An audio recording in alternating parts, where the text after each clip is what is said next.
La legge non si tocca, ricorsi bocciati. Un giorno e mezzo fra udienza pubblica, mentre fuori imperava la protesta dei Novax da tutta Italia, e Camera di Consiglio. Poi la Corte Costituzionale decide.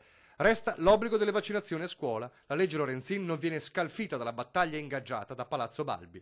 Perché, dice la Consulta, il passaggio da una strategia basata sulla persuasione a un sistema di obbligatorietà dei vaccini si giustifica alla luce del contesto attuale, caratterizzato da un progressivo calo delle coperture vaccinali.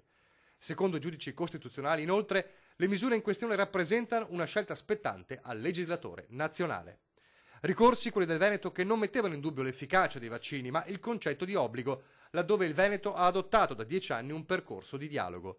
O meglio, aveva, perché la decisione mette una pietra tombale su tutta la vicenda. Ci adegueremo alla sentenza. E io il mio dovere l'ho fatto. Ho fatto quello che è il dovere di un governatore che rappresenta l'unica regione in Italia che ha un modello vaccinale, o meglio aveva un modello vaccinale fondato sulla non obbligatorietà, ovvero sul dialogo con i genitori, sullo scrivere a casa, su informare che tuo figlio deve ancora fare dei richiami e sul fatto che non siamo da soli, ma in questo modello di non obbligatorietà ci sono altri 15 paesi europei. Una pessima giornata per Zaia, che da Roma poco prima aveva ricevuto un'altra notizia poco gradita, il passaggio di Sappada al Friuli. Noi non siamo contro i vaccini, ma abbiamo sempre pensato che il modello del dialogo con i genitori e non dell'imposizione ci faccia vaccinare di più.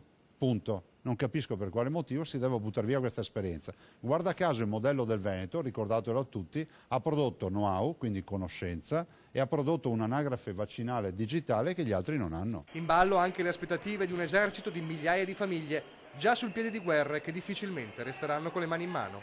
Ora però c'è il sigillo della Corte Costituzionale.